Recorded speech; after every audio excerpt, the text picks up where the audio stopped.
On poursuit ce Lex Inside, le grand débat, avec notre échange autour des grands enjeux pour les entreprises. Comment se prémunir des risques de corruption? Quelles sont les bonnes pratiques? On en parle tout de suite avec mes invités. Et je vais commencer avec vous, Isabelle Gégouzeau, pour faire un peu le point sur cette loi Sapin 2. On a vu le contexte tout à l'heure, le cadre juridique. Quel est le bilan que vous dressez 8 ans après la mise en œuvre de cette loi? Alors, 8 ans après, effectivement, les entreprises se sont bien emparées de ce dispositif, les grandes en tout cas. Je crois qu'elles ont vraiment compris que c'était un dispositif de protection. Et ça l'est. Et de ce fait, la plupart, pas toutes, mais la plupart des grandes entreprises ont vraiment joué le jeu. Et c'est ce que nous voyons à l'AFA. Et du côté de l'AFA, nous sommes appropriés notre rôle, qui est un double rôle, qui est à la fois un rôle de contrôle, puisque nous allons contrôler les entreprises, mais aussi un certain nombre d'administrations ou de collectivités territoriales. Et donc, dans les entreprises, nous en avons tout compris, nous avons fait environ 260 contrôles. C'est bien vécu par les entreprises, ces contrôles? Alors, je dirais pas qu'elles sautent de joie quand on annonce un contrôle. Cela dit, moi, ce qui me frappe beaucoup, c'est du travail, c'est du travail pour l'entreprise et nous en sommes très conscients. Mais ce qui me frappe beaucoup, c'est qu'il est très fréquent, je dirais, c'est la quasi-totalité des cas. Moi, je reçois les chefs d'entreprise à la fin du contrôle et à peu près tous me disent « ça nous a beaucoup aidé ». Ça nous a beaucoup aidé parce que vous avez scanné l'ensemble de notre dispositif et on a vu des choses qu'on ne voyait pas, ou on a pris conscience de choses qu'on ne connaissait pas. Et donc, généralement, ces contrôles se déroulent bien dans une atmosphère très contributive. C'est un contrôle quand même, mais voilà, c'est véritablement les entreprises. Souvent, elles trouvent que c'est long. C'est vrai que c'est parfois un peu trop long, mais en tout cas, sur le fond, c'est un vrai apport. Et puis, au-delà de cette partie de contrôle qui peut quand même donner lieu à des sanctions, si l'entreprise n'a pas fait le travail. L'AFA a une commission des sanctions qui peut prononcer des sanctions. Des sanctions de quelle nature? Des sanctions administratives, des amendes par exemple. Mais nous avons, à côté de cela, développé tout un travail d'appui. Évidemment, nous avons publié des recommandations qui sont publiées au journal officiel, qui sont évidemment en accès libre. Mais au-delà des recommandations, nous avons fait de très nombreux outils, des guides. Alors, on a fait des guides soit par secteur. Il y en a un pour le BTP, il y en a un pour le secteur des hôpitaux, on en a fait pour les mairies. Enfin voilà, on en a fait pour différents secteurs avec des risques particuliers. On a fait des guides plus horizontaux. Par exemple, il y en a un sur les cadeaux et les invitations. Je dis souvent que c'est notre best-seller parce que généralement, celui-là est très, très, très, très regardé. Et évidemment, le sujet des cadeaux et des invitations est toujours un sujet sensible. Bien sûr. Dès qu'on parle de corruption. On en a fait un sur les partenariats, le sponsoring, parce que ça aussi, ça peut être des vecteurs. Ce sont de belles opérations, mais à condition d'être bien encadrées. Et donc, nous avons eu tout un travail d'appui. Nous avons fait pour les plus petites entreprises des podcasts. Vient de publier une série de podcasts qui décrivent ce qu'est un dispositif anticorruption. Notre volonté, c'est véritablement d'aider, puisque c'est notre mission, de faire en sorte que toutes les entreprises, les grandes qui sont assujetties, mais aussi les plus petites, qui, sans être assujetties, peuvent être des entreprises à risque parce qu'elles évoluent dans des secteurs d'activité où elles peuvent être confrontées à des sujets de corruption, qu'elles travaillent à l'international. Et donc, il est important, même si elles ne sont pas assujetties, qu'elles puissent mettre en place un dispositif proportionné à leur taille, mais qui puissent véritablement les mettre à l'abri, parce que, comme Alexandre le disait, la corruption est une infraction pénale qui peut donner lieu à des poursuites pénales, avec évidemment des répercussions non seulement pénales, mais aussi de réputation qui sont tout à fait dommageables. Alexandre, je vais me tourner vers vous pour avoir un peu le point de vue de l'entreprise. Comment vous vivez un peu ce cadre juridique de la loi Sapin 2 et l'ensemble des mesures qui sont plus ou moins contraignantes? Je dirais qu'aujourd'hui, nous, la loi Sapin 2, comme je disais précédemment, est venue nous conforter dans une démarche que nous avions déjà engagée il y a plusieurs années, en se dotant d'un programme conformité anticorruption que nous voulons le plus robuste et le plus solide possible, naturellement, puisque aujourd'hui, il ne faut pas se tromper. On parle de délit pénal, donc on est sur du droit dur, voire très dur. Et les entreprises ont besoin d'avoir des programmes qui leur permettent d'opérer partout dans le monde. Aujourd'hui, le respect par l'entreprise de la réglementation de lutte contre la corruption, c'est un élément essentiel de notre social license, de notre droit d'opérer. Et il y a eu des attentes extrêmement fortes de la part de nos parties prenantes, qu'elles soient étatiques, qu'elles soient privées, mais aussi de la part des investisseurs qui sont extrêmement attentifs également aux critères de l'ESG et dont le G de gouvernance intègre le C de corruption.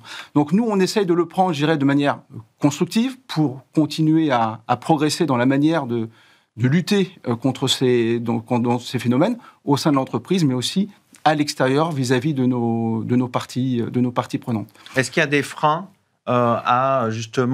pour mettre en œuvre votre politique anticorruption? Est-ce qu'il y a des freins qui vous empêchent d'aller jusqu'au bout de votre politique anticorruption?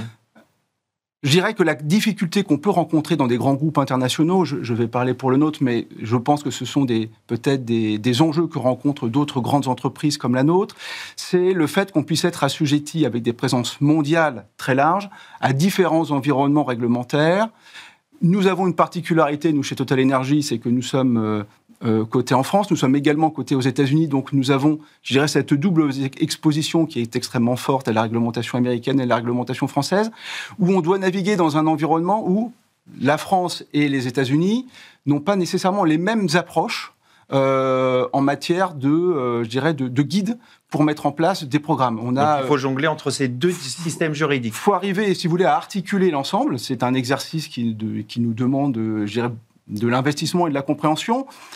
Je ne veux pas dire qu'il n'y a pas c'est pas des questions de contradiction, mais c'est d'arriver à peser les équilibres entre, par exemple, un DOJ qui va vous laisser des guidelines avec une certaine marge d'appréciation à l'intérieur, là où peut-être que l'Agence française anticorruption, qui dans ses initiatives, à travers les recommandations et autres, je dirais, guides à l'aide de la mise en place de la loi Sapin 2 dans l'entreprise, laisse peut-être une marge de manœuvre un peu plus étroite. Donc il nous faut arriver à concilier entre ces différents éléments.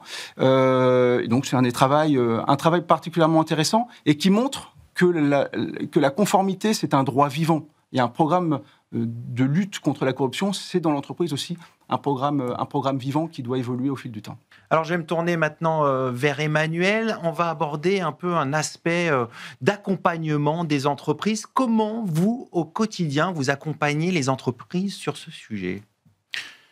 Notre accompagnement consiste d'abord à revenir aux fondamentaux. C'est notre approche au cabinet. Revenir aux fondamentaux, ça veut dire quoi ? À quoi sert un dispositif anticorruption ?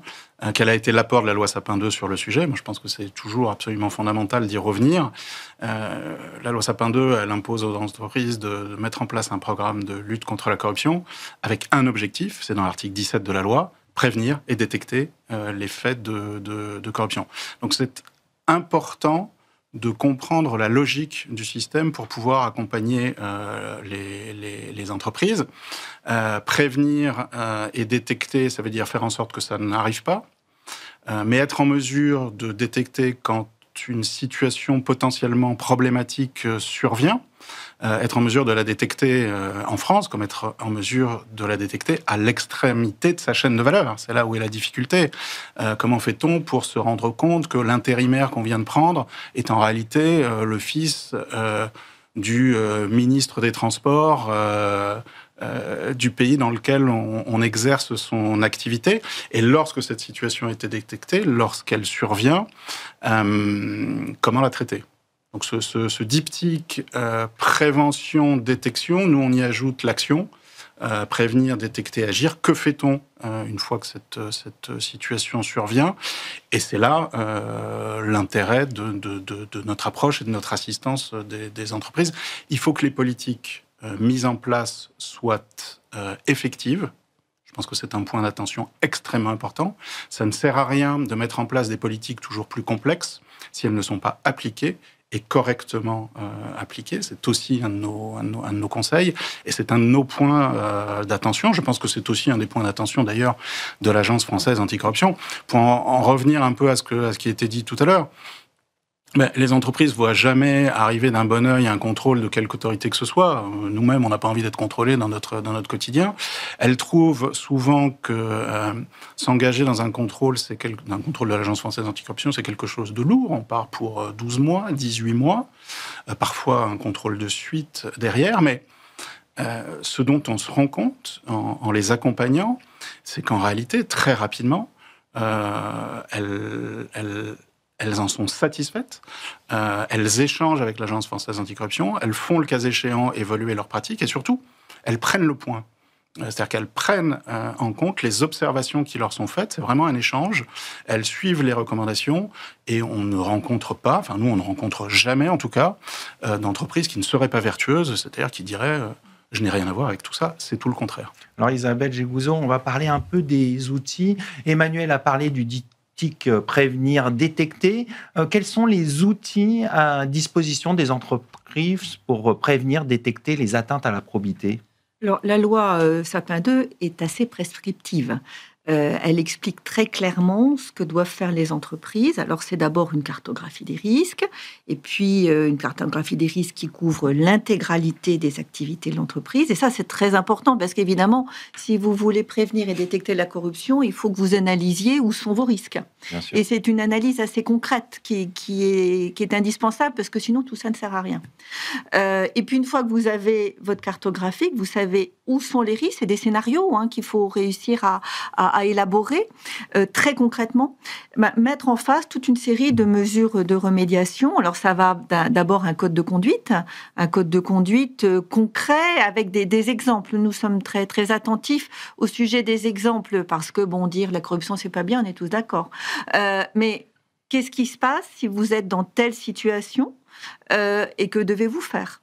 Ça, c'est un code de conduite illustré.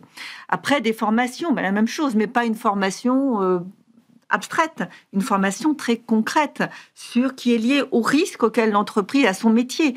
Vous n'avez pas les mêmes risques si vous êtes dans le BTP ou si vous êtes Total. Donc des mises en situation concrètes. Des mises en situation concrètes, très bien, c'est ça la formation.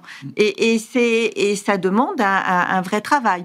Et puis, après, l'évaluation des tiers, qui est toujours un des sujets compliqués, un des plus compliqués d'ailleurs, et d'ailleurs l'AFA est en train d'élaborer avec les entreprises un guide sur ce qu'est l'évaluation des tiers. Mais pourquoi l'évaluation des tiers ? Parce que selon avec qui vous allez faire des affaires, vous allez devoir prendre des précautions ou pas. Donc certains tiers vont être plus à risque que d'autres. Donc tout ça est très d'où l'évaluation. Et puis un dispositif d'alerte aussi. Un dispositif d'alerte, si je suis confrontée à une situation, à qui je le dis ? Et est-ce que ce dispositif d'alerte est connu ? Est-ce qu'il est publicisé ? Est-ce qu'il donne les garanties suffisantes ? Parce que si vous avez un dispositif d'alerte et puis que vous n'êtes pas sûr de la confidentialité ou que vous craignez des représailles, il n'y aura jamais d'alerte.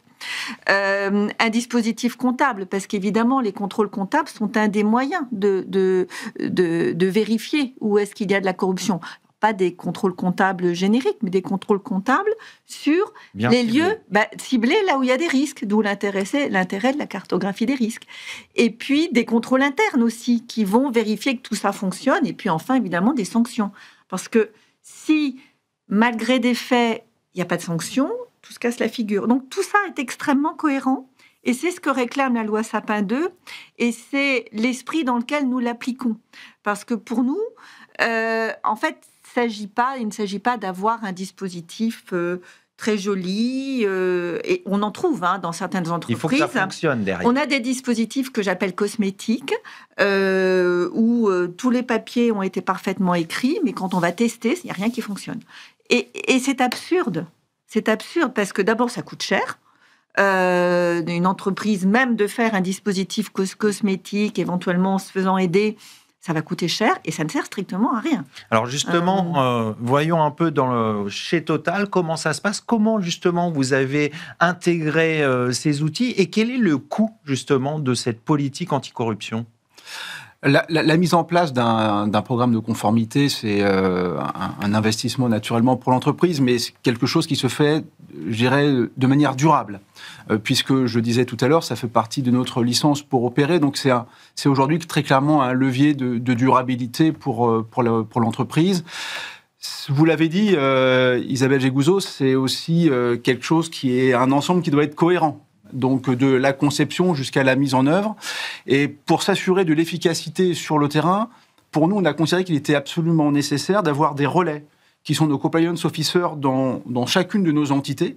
Donc on a un réseau aujourd'hui de plus de 380 compliance officers qui sont répartis sur nos différentes entités à travers le monde. Et on fait aussi un exercice annuel de reporting qui nous permet de couvrir différents éléments clés de notre programme pour s'assurer à la fois de l'application locale et d'essayer aussi d'en tirer des enseignements plus globaux sur l'efficacité et des voies d'amélioration que nous pourrions tirer. Et c'est des éléments... Tester ce qui marche et ce qui ne marche pas, c'est ça, en grosso modo ?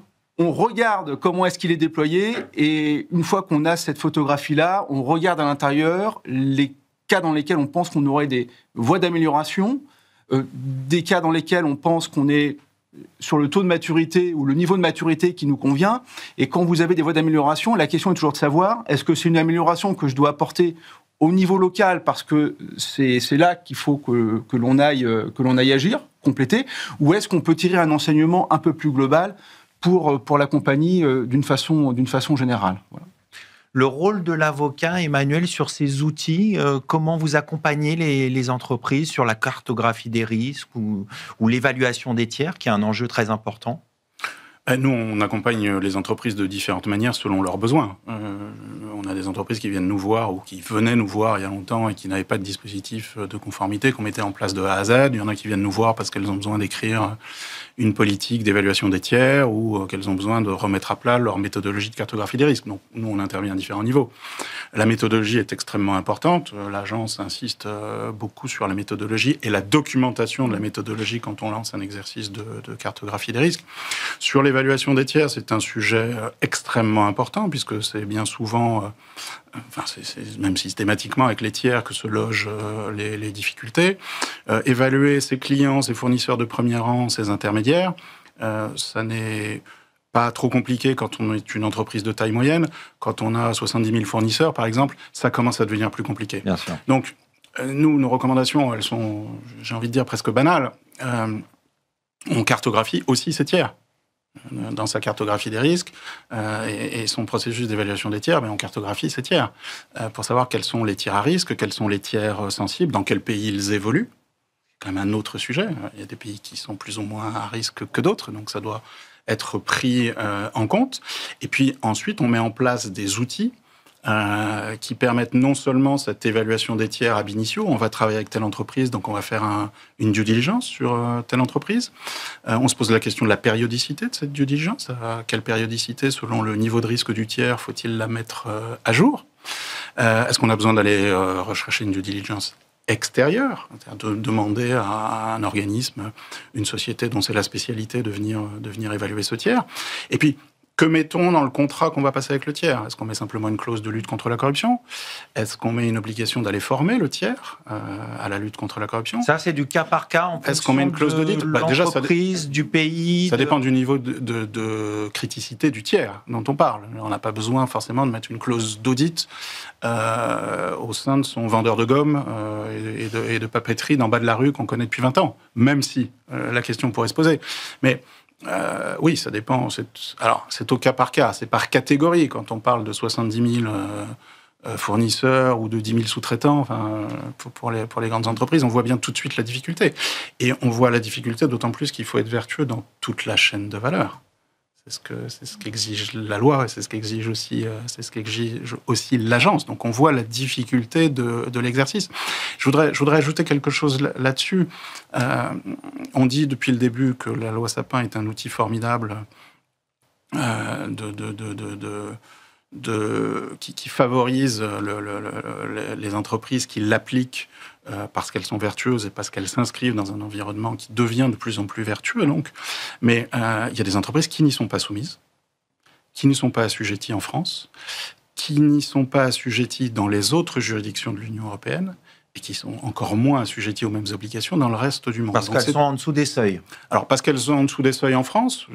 Quelle est la différence entre une entreprise qui fait 500 salariés, 100 millions d'euros de chiffre d'affaires, et une entreprise qui a 499 salariés, 800 millions d'euros de chiffre d'affaires? La question mérite, je pense, d'être posée. Elle mérite d'être posée dans le cadre de l'Union européenne, elle mérite d'être posée à l'international, puisque c'est aussi un outil de compétitivité des entreprises, mais de concurrence. Et bien sûr. Bien souvent, nos clients se plaignent parfois d'une concurrence déloyale d'entreprises qui ne sont pas assujetties aux mêmes règles.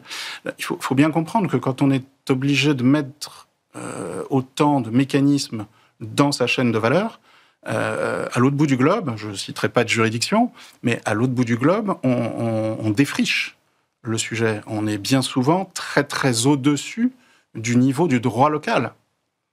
Et c'est bien souvent la grande entreprise qui a une filiale ou qui passe des contrats dans un certain nombre de juridictions non soumises à nos réglementations qui va permettre à ces juridictions d'évoluer dans le cadre de la lutte contre la corruption. Donc on demande beaucoup aux entreprises de ce côté-là. Vous partagez ce constat? Est-ce qu'il faut revoir les seuils de manière globale, je ne parle pas simplement de la France, mais revoir de manière générale la politique anticorruption, les entreprises qui y sont soumises? Sur les seuils en France, moi je pense qu'il ne faut rien toucher. Par contre, ce qui a été fait d'ailleurs récemment, c'est d'élargir dans des secteurs à risque. Ça a été le cas notamment avec la loi narcotrafic du 13 juin dernier, où les obligations Sapin 2 ont été élargies à des entreprises de manutention portuaire, de transport de conteneurs, parce que la zone des ports est une zone particulièrement à risque, et même en dessous des seuils, ces entreprises doivent mettre en place un dispositif. Et d'ailleurs, on les aide. Ça, c'est pour la France. Donc, régulièrement, on me pose la question, faut-il bouger les seuils? Non. Par contre, dans certains secteurs à risque, il faut peut-être élargir le champ de la loi. Vous pensez à quel secteur? Là, ça a été un bon exemple, le secteur portuaire. Il y en aura peut-être d'autres, mais en tout cas, celui-ci, ça a été décidé par le législateur. Après, la question internationale, elle est effectivement importante. Nous plaidons pour effectivement avoir au niveau européen au moins un référentiel commun, ne serait-ce que de droit souple, pour que entre entreprises européennes, on parle le même langage en termes de conformité anticorruption. La Commission européenne travaille déjà sur un plan anticorruption au niveau européen. Nous, ça fait partie des sujets que la France pousse. On est très actif sur ce sujet.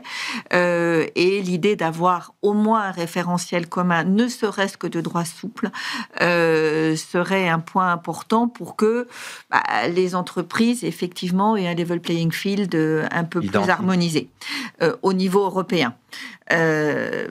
Après, au niveau international, c'est vrai qu'on avait les Américains, très clairement, qui, avec leur législation, avaient quand même fait... c'était un peu le gendarme mondial.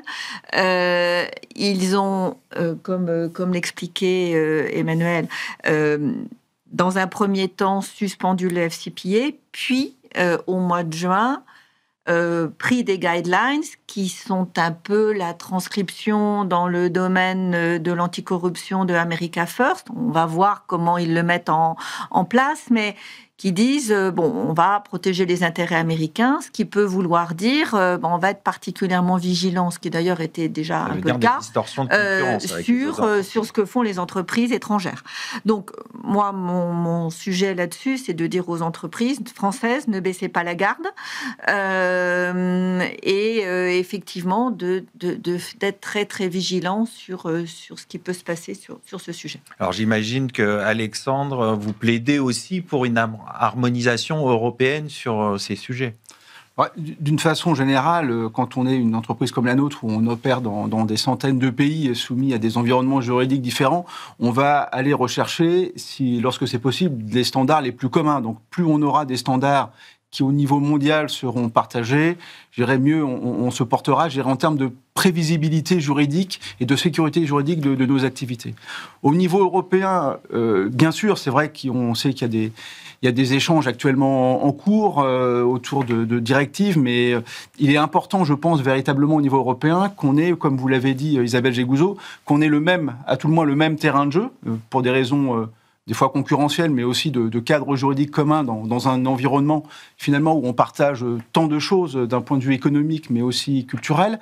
Mais il faudrait aussi, naturellement, que l'ensemble des acteurs qui ont accès à ce marché européen soient également soumis à ces mêmes standards, pour qu'on ait cet environnement qui soit je dirais, le plus harmonisé possible. La sécurité pour nous juridique qu'il y a derrière, bien évidemment, c'est d'avoir la certitude que nous pouvons déployer notre programme de conformité avec des adaptations lorsque c'est nécessaire, mais sur l'espace géographique le plus large possible et sans inquiétude majeure.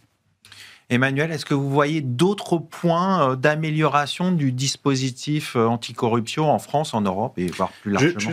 Je vais répondre à cette question évidemment, mais pour rebondir sur ce qui vient d'être dit, il faut quand même rappeler, et je pense que c'est important, c'est que les entreprises sont les premières victimes de la corruption.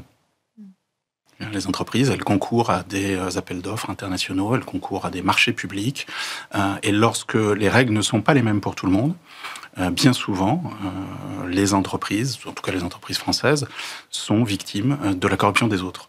Et on aimerait bien, alors on sait que l'agence a des moyens qui sont limités. Nous, on est toujours favorable à ce que plus de moyens soient déployés dans les agences, à la justice, etc., évidemment, pour que les choses avancent. Mais on aimerait bien que plus de moyens soient donnés à ce niveau-là. C'est pareil au niveau des parquets. Alors, dans les CGIP que je mentionnais tout à l'heure, ça ne concerne pas que des sociétés françaises. Évidemment, il y a aussi des sociétés étrangères qui, lorsqu'elles ne respectent pas la loi, eh bien, font l'objet de procédures. Mais je pense que pour permettre aux entreprises d'exercer dans un environnement sain, il faut toujours avoir ça en tête. Oui. Que faire pour améliorer, pour aller encore plus loin? Nous, on a plein de requêtes à faire à l'Agence française anticorruption. La première des requêtes, c'est que l'agence est quand même l'autorité française qui a vu le plus de dispositifs anticorruption.